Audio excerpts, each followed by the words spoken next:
අද DIY ලෑෂ් extension එකක් දාන්න තමයි යන්නේ. මේ තමයි මම කලින් try කරපු ලෑෂ් එක්ස්ටෙන්ෂන්ස් එක. මේක Amaze Girl කියලා බ්‍රෑන්ඩ් එකක්. Amazon එකේ තමයි තියෙන්නේ. මේක චුට්ටක් මම use කරන එක නැවැත්තුවා. ඒක ටිකක් too artificial වගේ සහ ඒක ටිකක් hard ලෑෂ් එක. මේ තියෙන Amaze Girl ලෑෂ් කිට් එකේ ඒකේ glue එකකුයි seal එකකුයි lash remove එකයි tweeze එකයි ඔක්කොම set එක වෙනවා.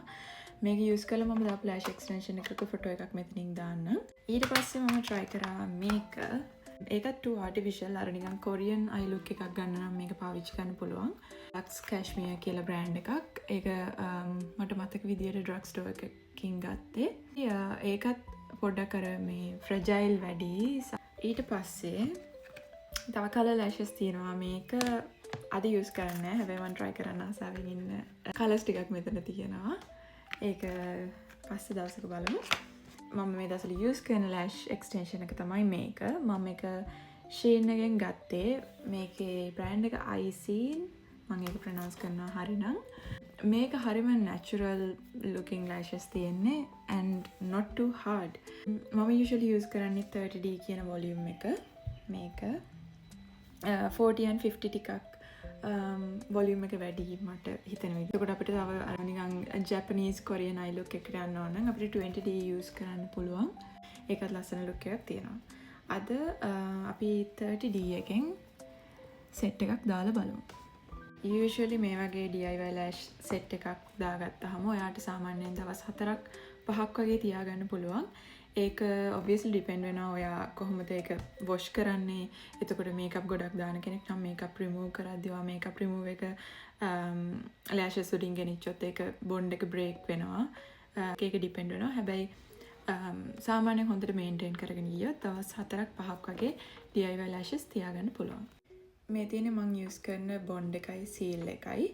මේකේ bond එක කියලා කියන්නේ අපි basically glue එක විදියට පාවිච්චි කරන liquid එක. මේක ගාලා තමයි අපි lash එක අලව ගන්න අපේ lashes වලට. ඊට පස්සේ seal එක කියන්නේ අපි අපේ lash එක අලවලා තියෙන bond එක seal කරන්න ගාන liquid එක තමයි seal එක කියන්නේ. ඒක basically ඔයා lash එකට ගෑවට පස්සේ පොඩ්ඩක් milky ගතියට පේනවා. හැබැයි ඒක dry වුණාට පස්සේ ඒක transparent. ඒ කියන්නේ අපිට පේන්නේ නැහැ lash එකේ ගාලා තියනවා කියලා. තව ස්පෙෂල් පොයින්ට් එකක් තමයි අපි මේ glue එක එහෙම නැත්නම් bond එක ගාද්දී අපේ lash line එක ගාවින්ම තමයි අපි පොඩි layer එකක් ගන්නෙ. ගොඩක් mascara ගන්නවා වගේ මුළු lash එකෙම ගන්න නැහැ. එහෙම වුණොත් අර නිකන් glue එකකට ඇලිලා වගේ තන තන කැතට පේනවා. එතකොට ඒ ඔයා lash එකේ ගානවා වගේම මේ වගේ cluster එකක් අරගෙන එතන band එකක් තියෙනවා ඔයාලට පේනවා ඇති යට. ඒ band එකේ චුට්ටක් ගාලා තමයි මේක මේ විදියට අපි අරකට අලවන්නේ. එතකොට lash clusters දාද්දී අපි පුළුවන් තරම් lash line එක ගාවින්ම තමයි අලව ගන්න ඕන. එහෙම නැත්නම් උඩින් බලද්දි පේනවා lash clusters පොඩ්ඩක් ඈතින් ඇලවිලා තියෙනවා කියලා. එතකොට ටිකක් natural look එකක් එන්නේ නැහැ. අපිට lash clusters ළඟින්ම අලව ගන්න ඕන නම් සාමාන්‍යයෙන් dressing table එකක් වගේ දුර mirror එකක් තියෙන තැනක් පාවිච්චි කරන්න අමාරුයි. ඒ නිසා පොඩි mirror එකක් use කරන්න අපිට ගාවට පුළුවන් තරම් පේන විදියට close mirror එක තියාගෙන එතකොට අපිට lash එක ළඟින්ම අලව ගන්න පුළුවන්.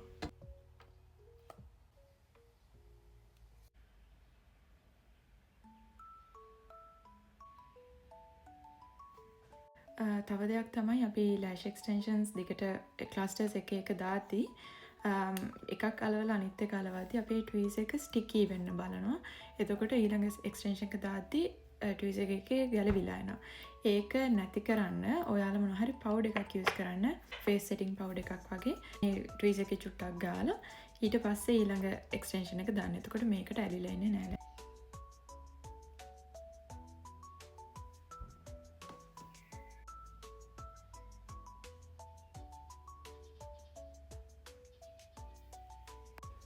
මේ තියෙන්නේ 30D size 12 එකෙන් 4ක් දැම්මට පස්සේ පේන විදිය.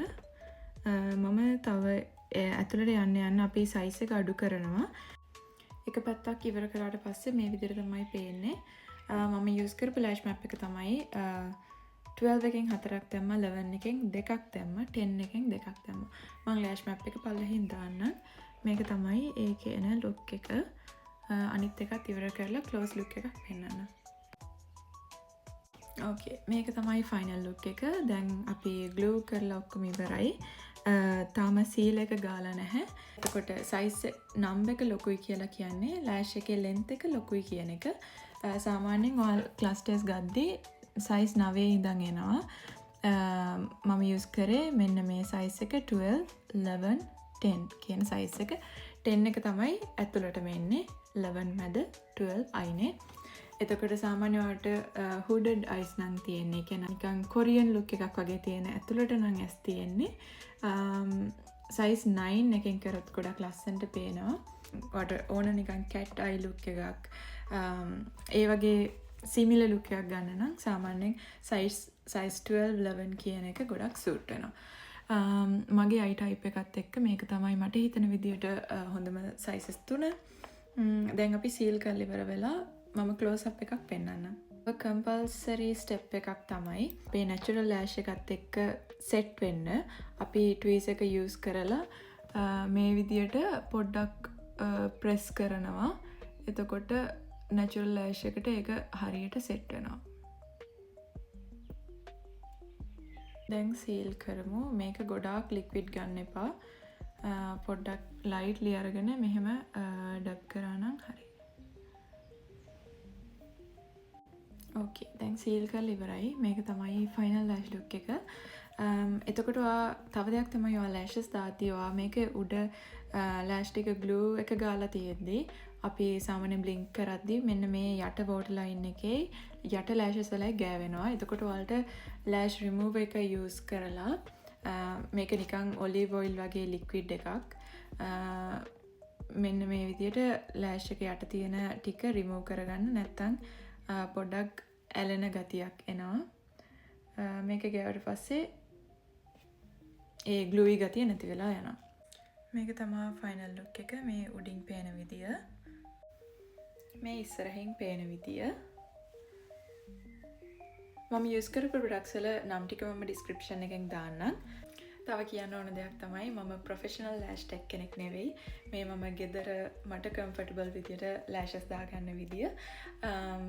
මම ටෙක් කෙනෙක්ගෙන් ගිහිල්ලා ලෑෂස් දාද්දී මං හිතන විදිහට ඒක මාස 3ක් විතර ලාස්ට් වෙනවා. හැබැයි ඒක මට අන්කම්ෆර්ටබල්. ඒක හරි විදිහට මේන්ටේන් කරේ නැත්නම් ඒක වැඩි හයිජෙනික් නැහැ කියලා මට හිතෙනවා. මේක ඒ වගේ නෙමෙයි. මේක අපිට ඕන වෙලාවට ඕන සයිස් එකකින් ඕන විදියකට දාගන්න පුළුවන්. සහ දවස් 4ක් 5ක් ලාස්ට් වෙන නිසා ඒක හයිජෙනික් කියලා මට හිතෙනවා. එතකොට වොෂ් එකකදී ගැලවිලා ගියත් අපිට ඕන ගානට ආයි සීල් කරගෙන බොන්ඩ් කරගන්න පුළුවන්. ඒ නිසා මට හිතෙනවා මේක comfortable and cost effective hygienic කියලා. ඒකයි මම මේ විදිහට යූස් කරන්නේ. මේක සමහර කෙනෙක්ට හරියන්න පුළුවන්. සමහර කෙනෙක්ට too much trouble වෙන්න පුළුවන්. try කරලා බලන්න. Thank you.